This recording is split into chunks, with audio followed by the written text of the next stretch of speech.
In the small town of Millfield, everyone seemed to know each other. It was the kind of place where neighbors waved to one another and children played in the streets until dusk. But despite its charming facade, Millfield was not free from its issues. Underneath the surface lay problems that sometimes went unspoken. Racism, though often hidden, could rear its ugly head when least expected. Aaliyah Johnson was a bright and ambitious 12-year-old girl. With her wide eyes and endless curiosity, she dreamt of becoming a scientist one day. Aaliyah loved exploring nature, conducting experiments, and learning new things. She lived with her mother, Sarah, in a cozy house near the town center.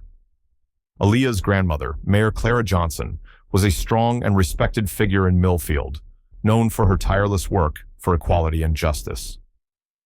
One sunny Saturday morning, Aaliyah excitedly prepared for a school science project. She needed to gather some supplies from the local convenience store. The store was just a short walk from her home, and she loved the freedom of walking around town on her own. "Don't forget to be back in time for lunch," her mother called after her, smiling. Aaliyah nodded, her mind buzzing with thoughts about her project. She couldn't wait to show her classmates what she had been working on. Aaliyah's experience at the store. As Aaliyah approached the store, she felt a thrill of excitement. The store was a small, family-owned business with bright signs and friendly employees. Well, most of them were friendly. Aaliyah stepped inside, greeted by the familiar scent of fresh bread and the sound of chimes as the door swung shut behind her. "Good morning, Aaliyah," said Mrs. Patel, the owner's wife, who was organizing the shelves. "What brings you in today?" "Hi, Mrs. Patel. I'm working on a science project and need some supplies," Aaliyah replied, her eyes shining. "Oh, how wonderful. Let me know if you need any help," Mrs. Patel said with a warm smile. Aaliyah wandered through the aisles, gathering what she needed. She grabbed a few beakers, some colorful chemicals, and a pack of baking soda. She felt proud of her project and was excited to present it in class. As she approached the checkout counter, Aaliyah noticed Miss Thompson, the store clerk, standing behind the register. Miss Thompson was known for her snappy remarks and unfriendly demeanor. She often made Aaliyah and other kids uncomfortable, but Aaliyah tried to ignore her. "Hello, Miss Thompson," Aaliyah said politely, placing her items on the counter. Ms. Thompson glanced at Aaliyah and frowned. "What do you want?" she snapped, crossing her arms. Aaliyah felt a pang of hurt, but brushed it aside. "I just want to buy these things for my science project," she said, her voice steady. "Sorry, but we don't serve your kind here," Ms. Thompson said coldly, her eyes narrowing. Aaliyah was taken aback. "My kind? I'm just a kid trying to buy supplies." "I don't want to hear it. Just leave," Ms. Thompson said, waving her hand dismissively. Feeling humiliated, Aaliyah looked around for help. Other customers in the store were watching, but no one spoke up. She took a deep breath, trying to gather her courage. "I'm going to tell my grandmother," she exclaimed, her voice trembling slightly. Ms. Thompson sneered. "Your grandmother? She's not going to do anything. Just get out." With tears welling in her eyes, Aaliyah turned and rushed out of the store. The bell on the door jingled behind her, but it felt like a mockery of her shame. As she walked home, Aaliyah felt a mix of anger and sadness. How could someone treat her that way? 3. Aaliyah confronts her grandmother. Aaliyah hurried into her house, slamming the door behind her. Her mother looked up from the kitchen. "What's wrong, Aaliyah?" she asked, concern etched on her face. "That store clerk, Ms. Thompson. She wouldn't serve me. She said I couldn't buy my supplies because of the color of my skin." Aaliyah burst out, her voice shaking. Sarah's expression hardened. "I'm so sorry, sweetie. That's not right. Did anyone help you?" Aaliyah shook her head. "No one said anything. I was so embarrassed. But I'm going to tell Grandma." With determination in her heart, Aaliyah marched to her grandmother's office. Mayor Clara Johnson was known for her strong stance against discrimination and racism in Millfield. Aaliyah knew that if anyone could help, it was her grandmother. "Grandma," Aaliyah called as she entered the office, filled with photographs of community events and awards for her grandmother's advocacy work. "Aaliyah, dear, what brings you here?" Clara asked, looking up from her papers. She noticed the worry on Aaliyah's face. "You look upset." "Ms. Thompson wouldn't let me buy my project supplies because I'm black," Aaliyah exclaimed, her voice rising in frustration. "I don't understand why she would say something like that." Clara's expression turned serious. "Oh, Aaliyah, I'm so sorry to hear that. That is completely unacceptable." Aaliyah felt a rush of relief, knowing her grandmother understood. "Can you help me do something about it?" "Of course, we're going to address this," Clara said firmly. "You deserve to feel safe and respected, no matter where you go." I fick out. The confrontation. The following day, Aaliyah and Mayor Johnson returned to the store together, the early morning sun casting a warm glow on the sidewalk as they approached the familiar entrance. Aaliyah's heart raced with a tumultuous mix of nervousness and excitement, each beat echoing in her chest like a drum. She couldn't shake the feeling that today could be pivotal, not just for herself, but for the community they represented. She wanted to confront Ms. Thompson, to stand her ground, and demand the respect that had been so glaringly absent during their last encounter. Yet, beneath that steely resolve lay an undercurrent of fear that made her stomach twist. What if Ms. Thompson treated her the same way again, dismissive and condescending, as if her concerns didn't matter? As they stepped inside the store, Aaliyah could feel the tension in her shoulders.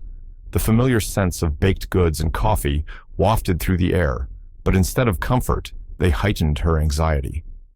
She glanced around, taking in the cluttered shelves and the brightly colored displays, all of which now felt tainted by the memory of her previous interaction.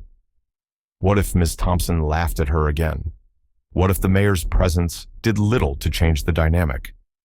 The thought sent a shiver down her spine, and she clenched her fists at her sides to keep herself grounded. Mayor Johnson walked with a confident stride, engaging in light conversation with Aaliyah, seemingly unaware of the storm brewing within her. His presence was reassuring, yet it also amplified the stakes.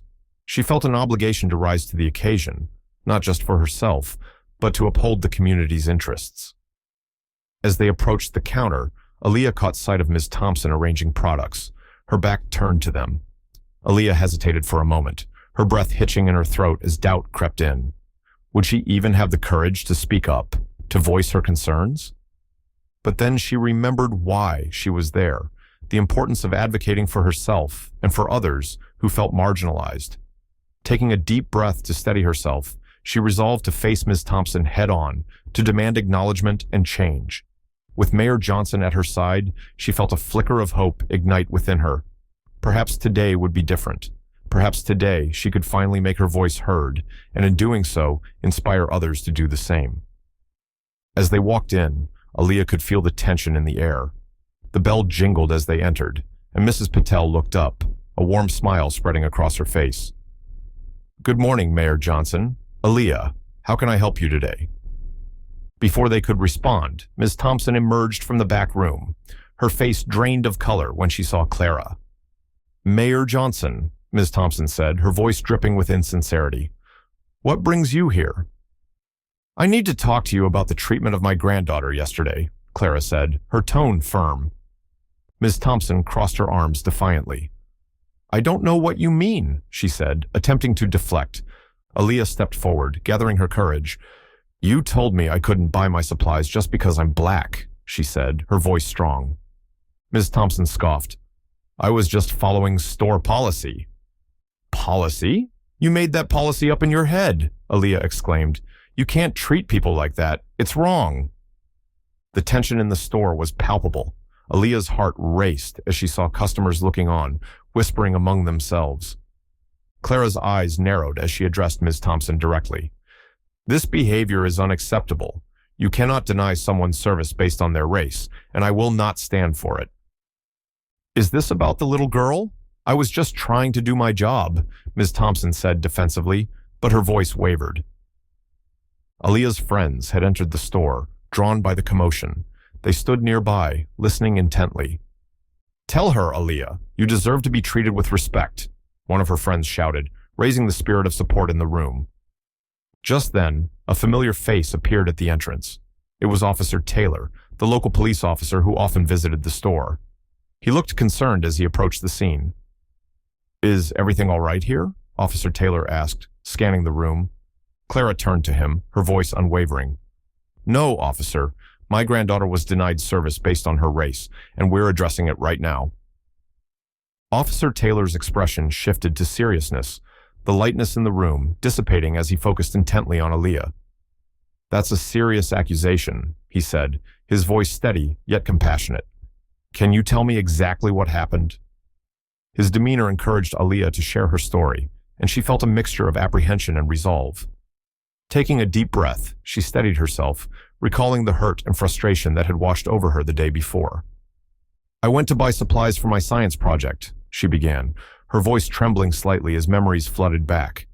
She paused for a moment, gathering her thoughts and emotions. "I had been planning this project for weeks, and I was really excited to get everything I needed. But when I got to the store, Miss Thompson wouldn't serve me. I thought maybe there was a misunderstanding, so I explained what I was looking for, hoping she would help me find the supplies." Aaliyah felt her heart race as she continued, the injustice of the situation resurfacing painfully in her mind. "But instead of helping me, she looked me up and down with this judgmental glare and said I couldn't buy anything just because I'm black." The words tumbled out, heavy with the weight of her emotions. "I felt so small in that moment, like I didn't belong there. I couldn't believe it. It was like she saw me as less than a person, and I was just standing there, stunned." Aaliyah's voice wavered, but she pressed on, determined to convey the gravity of her experience. "I had never experienced something like that before, and it made me question whether I was even welcome in that store, in my own community." As she spoke, Officer Taylor listened intently, his expression a mix of empathy and concern. He could see the impact of the incident etched on Aaliyah's face, the way her eyes glistened with unshed tears. "It's not just about being turned away," she added, her voice gaining strength. "It's about the message it sends. It's about being treated differently just because of the color of my skin. I don't want anyone else to feel like that. It's not right." Her determination ignited a sense of urgency within Officer Taylor, who understood the need for action in response to such hurtful discrimination. Aaliyah's courage to speak out became a catalyst for change, setting the stage for a crucial conversation about equality and justice that could not be ignored. The store went quiet. Everyone waited for Ms. Thompson's response, but she remained silent, her face reddening with embarrassment. The twist. As tensions escalated in the bustling store, the air thick with unresolved conflict, the store manager, Mr. Harris, suddenly walked in from the back room. He was a tall man with a serious demeanor, his presence commanding attention and respect. Known for his fairness and unwavering commitment to community values, he had earned the trust of both employees and customers alike over the years. His reputation as a leader who prioritized inclusivity and integrity preceded him, making him the perfect person to diffuse the brewing storm.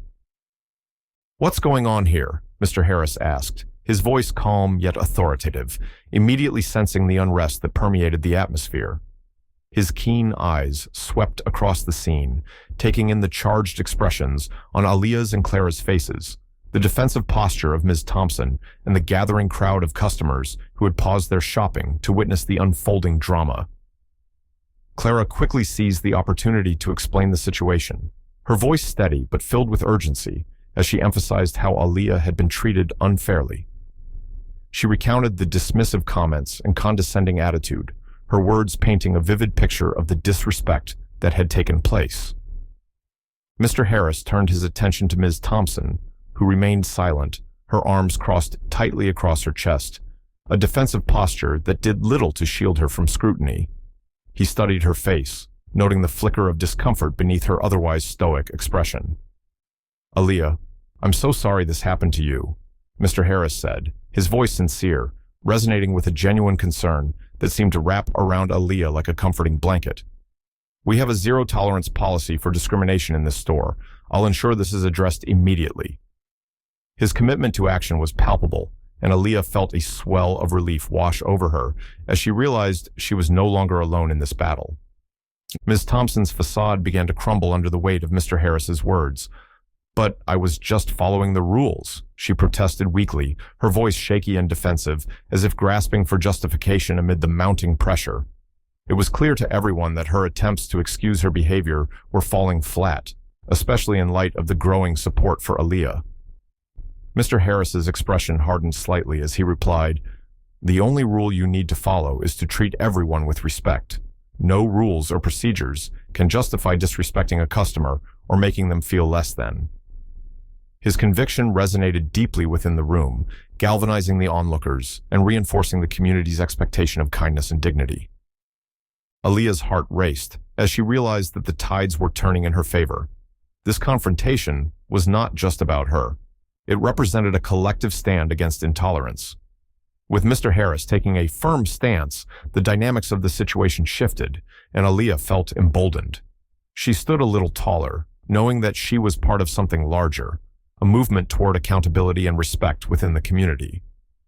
As the conversation continued, the atmosphere transformed, fostering an environment where voices could be heard and everyone was reminded of the shared responsibility to create a welcoming space for all.